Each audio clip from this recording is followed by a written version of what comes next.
भगवान श्री कृष्ण ने जब मोहिनी रूप धारण किया तो उनके सौंदर्य पर 33 करोड़ देवता मोहित हो गए। सभी देवताओं ने मन में यही कामना हुई कि ऐसी सुंदरी उनकी पत्नी बन जाए, परंतु केवल एक देवता ऐसे थे जिनके मन में मोहिनी के प्रति इस तरह का भाव नहीं आया। वे थे सूर्यदेव। सूर्यदेव ने मोहिनी रूप को देखकर मन ही मन कहा, यदि ये मेरी पुत्री बन जाए तो मेरा जीवन धन्य हो जाए। सूर्यदेव की इस भावना को समझकर भगवान श्री कृष्ण ने उनकी ओर कटाक्ष किया और संकेत किया कि उनकी इच्छा पूर्ण होगी। समय बीतने के बाद सूर्यदेव ब्रजभूमि में वृषभानु महाराज के रूप में अवतरित हुए। वृषभानु जी ने तपस्या की और ब्रह्मा जी से प्रार्थना की कि उन्हें ठाकुर जी की पुत्री के रूप में प्राप्ति हो। ब्रह्मा जी ने उनकी प्रार्थना को श्री हरि तक पहुंचाया। ठाकुर जी ने विचार किया कि वे नंद यशोदा और देवकी वासुदेव के यहाँ पुत्र के रूप में जन्म लेने वाले हैं, लेकिन प्रेम की स्थापना के लिए एक विशेष अवतार लेना होगा। ठाकुर जी ने अपने रूप को दर्पण में देखा और उस दर्पण में उन्हें ऐसा रूप दिखाई दिया जो स्वयं ठाकुर जी को भी मोहित कर गया। यह रूप ठाकुर जी का ही स्त्री रूप था।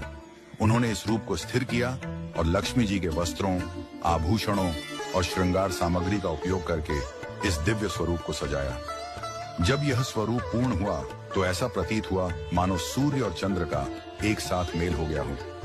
यह दिव्य तेज इतना अद्भुत था कि स्वयं ठाकुर जी भी नेत्र मूने को विवश हो गए। जब उन्होंने नेत्र खोले तो उनके सामने श्री राधा रानी का दिव्य स्वरूप प्रकट हुआ।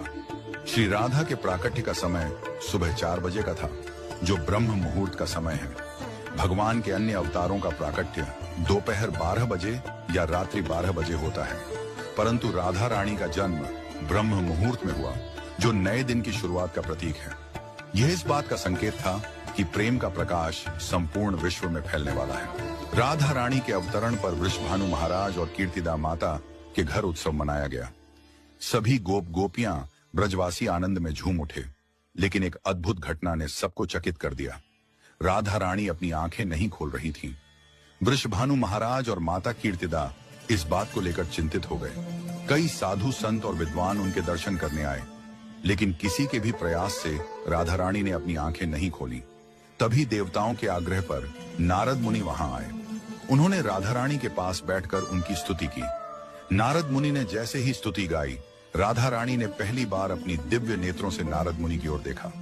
उस समय राधा रानी का स्वरूप ऐसा था मानो मृग नयनी सुंदर बालिका अपने पालने से झांक रही हो। यह दृश्य देखकर नारद जी आनंद से झूम उठे। उन्होंने अपनी वीणा और करताल बजाकर कीर्तन प्रारंभ कर दिया और गाने लगे, जय राधे जय वृंदावन वासिनी। वृषभानु महाराज